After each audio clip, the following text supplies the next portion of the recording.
Educational creativity চ্যানেলকে সকলকে স্বাগতম। আজ একটি সুন্দর একটি অর্ডার, এনওএস থেকে ডিএলএড করা, আর আছে আমাদের ডিএলএড করতে যেতে হবে কেন, এমনই এক অর্ডার এলো আজ। এই অর্ডারের ফলে কারা সুবিধা পাচ্ছেন, এই অর্ডারের প্রেক্ষাপট কী, আর এই অর্ডারের ফলে পর্ষদ বা কমিশনার কী পদক্ষেপ নিচ্ছেন, বা এই অর্ডারে কি লেখা আছে, সেই সমস্ত বিস্তারিত জানুন কলকাতা হাইকোর্টের আইনজীবী আলী হাসান আলমগীর স্যারের নিকট থেকে। শুনুন।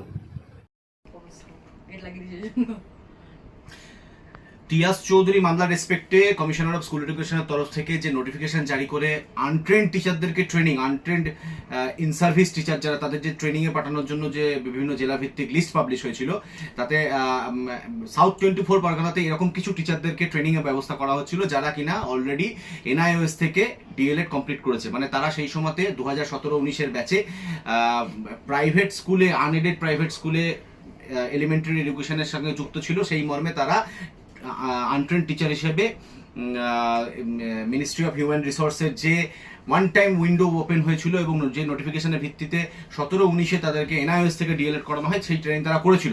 কিন্তু এদেরকেও আবার যেটা 24 মাসের ডিপ্লোমা ইন এলিমেন্টারি এডুকেশন যেটা গভর্নমেন্ট এখন করছে, সেটাতে পাঠানো হচ্ছিল। এটা তারা চ্যালেঞ্জ করে মামলা করেছিল।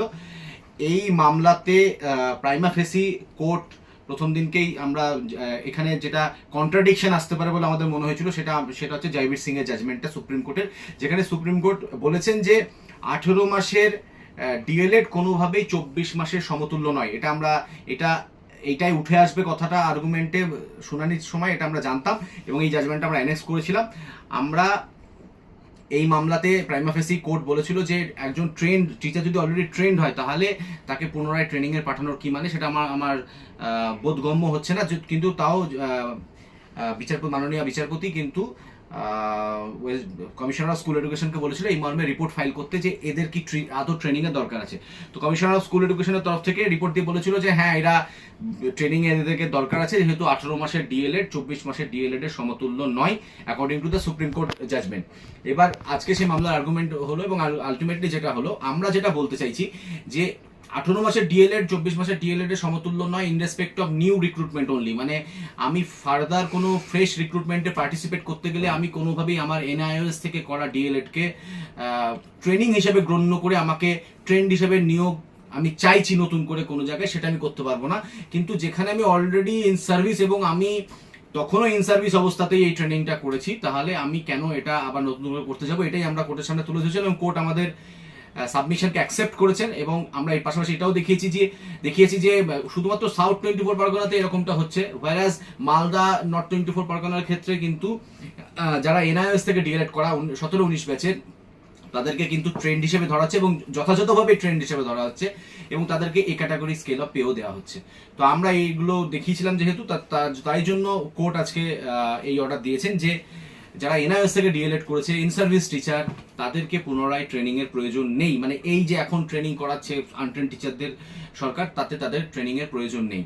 আর রিগার্ডিং এই ক্যাটাগরি স্কেল অফ পে, আমরা যেমনটা চেয়েছিলাম এই মামলাতে, যে তাহলে আমাদের ট্রেনিং এর প্রয়োজন নেই, অন্যান্য জেলা যেমন এই ক্যাটাগরি স্কেল অফ পে পাচ্ছে, তাহলে আমাদেরকেও সেটা দেওয়া হোক। সেটার মর্মে কোর্ট বলেছে কম্পিটেন্ট অথরিটির কাছে প্রেয়ার করে যদি তারা কনসিডার না করে আমাদেরকে এই ক্যাটাগরি স্কেল অফ পে, তাহলে আমরা আবার হাইকোর্টে আমরা অ্যাপ্রোচ করতে পারি। মানে প্রথম ধাপ আমরা জয়লাভ করলাম এই মর্মে যে কোর্ট এটা মেনে নিল যে এটা একটা ট্রেন্ড এবং আমার ট্রেন্ড ডিগ্রি, এবং এই ট্রেনিং ডিগ্রি থাকার ফলে আমার আর নতুন করে ট্রেনিং করার প্রয়োজন নেই। পরবর্তী যেটা থাকলো, যদি আমি ট্রেন্ড হই তাহলে আমি কেন এই ক্যাটাগরি স্কেল আপ পাবো না, আমরা সেটা ব্যাপারে আশাবাদী, যেহেতু কোর্ট আমাদের কাছে রাস্তা খোলা রেখেছে যে আমরা কোর্টকে আবার পুনরায় অ্যাপ্রোচ করতে পারি সেটার জন্য। তো সেটা ঠিক আছে, মানে এটা একটা ভালো ইস্যু ডিসাইড হলো বলা যেতে পারে, যেখানে যে এনআইএস থেকে ডিএলএড করে যদি আমি চাকরি করি, তাহলে আমি আবার কেন ট্রেনিং এ যাব। এইটা খুব একটা গুরুত্বপূর্ণ ইস্যু আজকে ডিসাইড হয়ে গেল যে আর ট্রেনিং এর আমার প্রয়োজন নেই।